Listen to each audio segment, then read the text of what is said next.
Here I am installing a hitch on a 2003 VW Eurovan.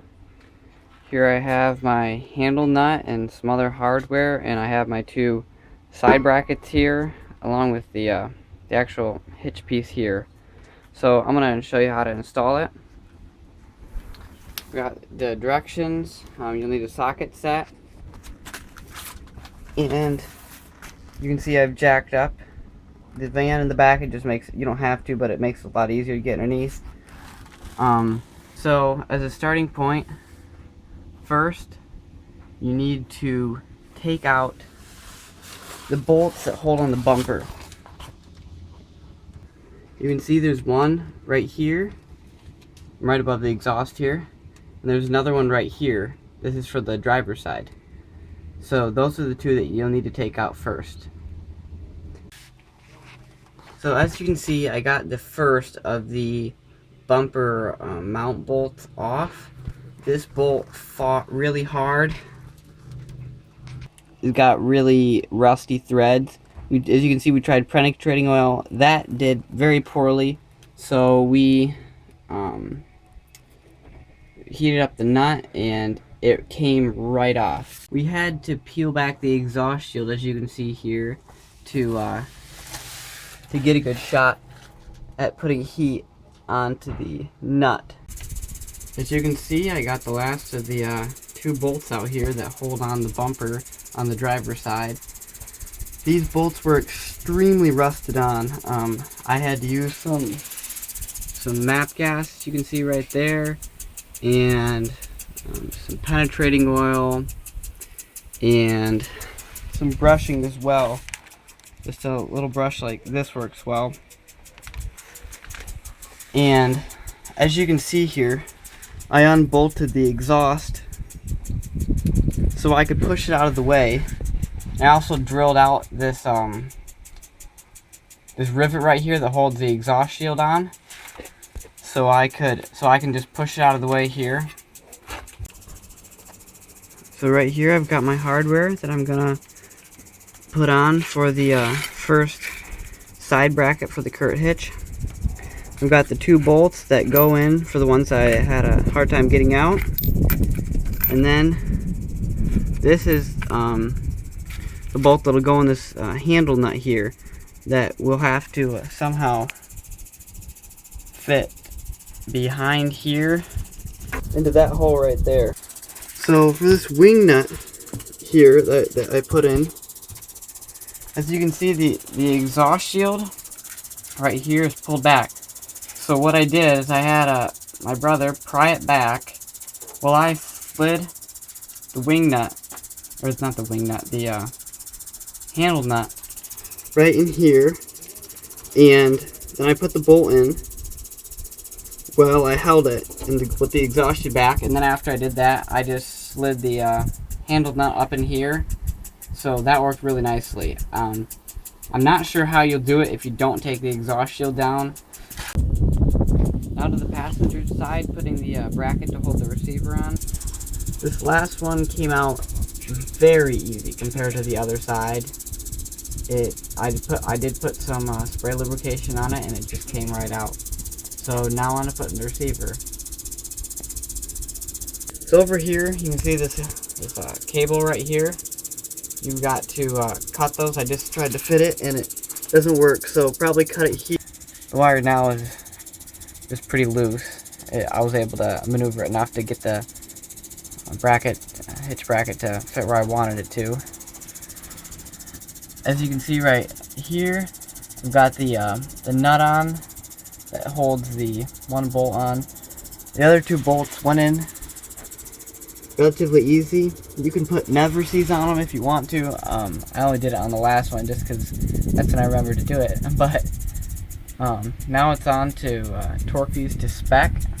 You now see I've got my CURT receiver here that will go in between these two brackets here and here that I put on. I tightened them maybe a little bit too much. You're not supposed to torque them to spec yet, but I just got them snug, so it doesn't quite go by itself. Let's see here. You can see it doesn't quite go in, but with a little bending, it'll easily slide in. Here I've got a torque wrench to torque the bolts now to spec. These bolts here for the hitch need to be bolted to 110 foot-pounds, you know, all 6 of them. The two ones actually toward the back of the car need to be torqued to 79, and then your far ones toward the front, just the front ones, are torqued to 70. Those are the kind of the oddball ones, you know, that aren't the same as the other two. It's the same for the driver's side as well. So you got 70 for the two, or 79, I'm sorry, for the two back bolts, 70 for the fronts, and then 110 for all the bolts for the receiver. I finished screwing up the exhaust there, and I also put a self-tapping screw that you can see there in the heat shield and screwed that back on. I think that should do the trick. So now we're going to be wiring. As you can see here, I have my CURT wiring box. Let me just turn the light so that's you guys can see that better. Right here you have the ground wire. The ground cable right here, you need to hook. As you can see, I've screwed that onto here. This is just underneath the cover in the trunk of your Eurovan. Here we've got our lights connector. You'll need a multimeter to see which connector is which to know what wire from the box to hook it up to. Here I've got my multimeter.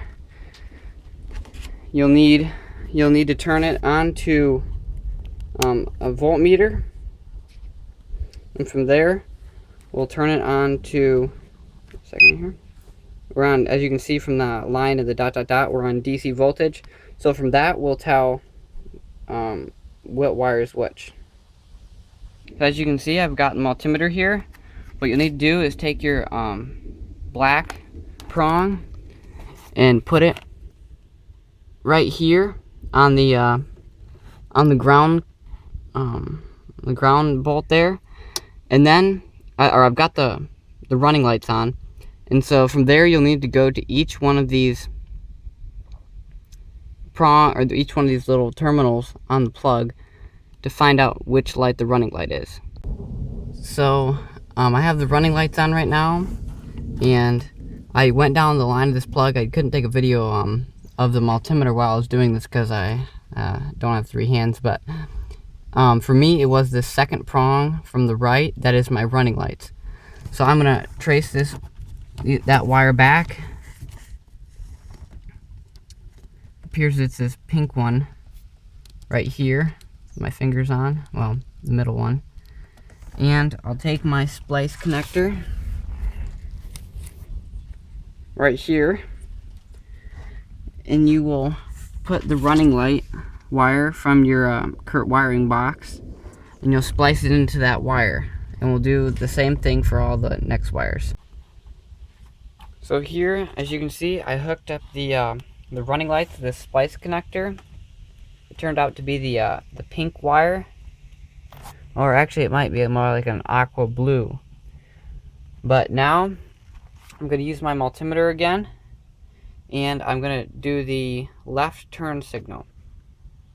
So to do that, I'm just going to do the same thing as last time. I'm going to put my black prong on the ground here, and then I'm going to go down the line here and see which one of these is hot. As you can see here, this yellow wire is the left turn signal. That hooked up to this black and white striped wire. Now, I just had somebody step on the brake to test which wire is the brake wire. It is this reddish black colored wire right here. That's your brake light. So we'll splice into that for our brake wire. For these splice connectors here, they're kind of hard to push together with your fingers, you know, to cut the wires and make them fit. So I found a little pair of pliers like this works very well, just to put on there and just pinch them. you know, the plastic, as you can see, is a little bit of white, but that shouldn't be a problem. So as you can see here, I've gotten the left turn, the stop, the left turn, the tail, and the ground all hooked up. Now, for the right turn wire here, second here, I'm going to run it behind here, underneath this black panel. You can see I already have some of the screws out, and into here to plug it into the right turn signal wire. So to do that, you're going to need to unscrew this black trim piece here at the bottom to run the wire underneath that.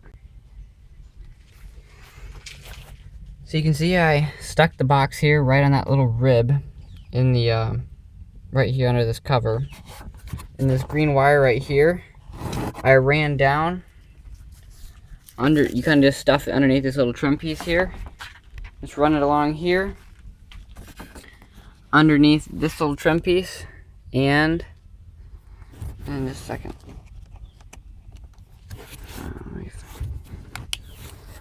And then here it is, right here. So we'll have to find which wire in that plug that this will have to splice into. When you screw this trim piece on here, as you can see, this runs very closely to this screw hole here. Be careful not to screw the wire and sever it. As you can see right here, I got the connector plugged back into the light. So now, over on the passenger side,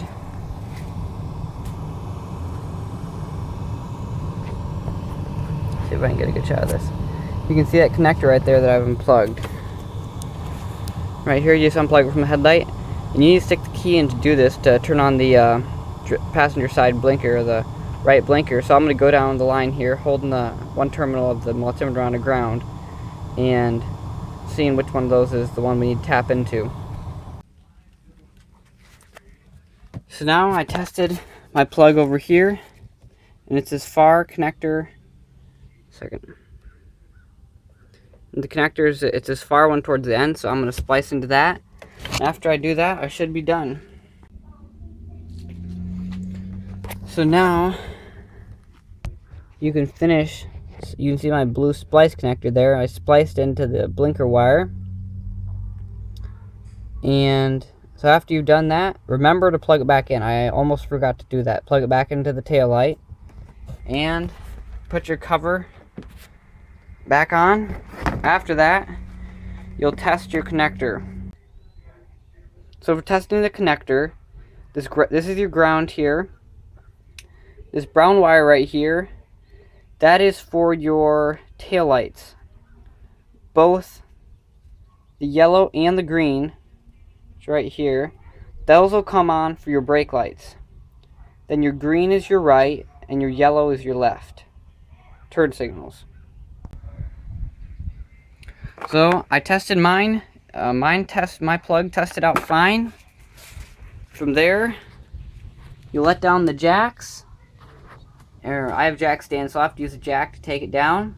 And you'll have a fully installed CURT hitch on your 2003 VW Eurovan.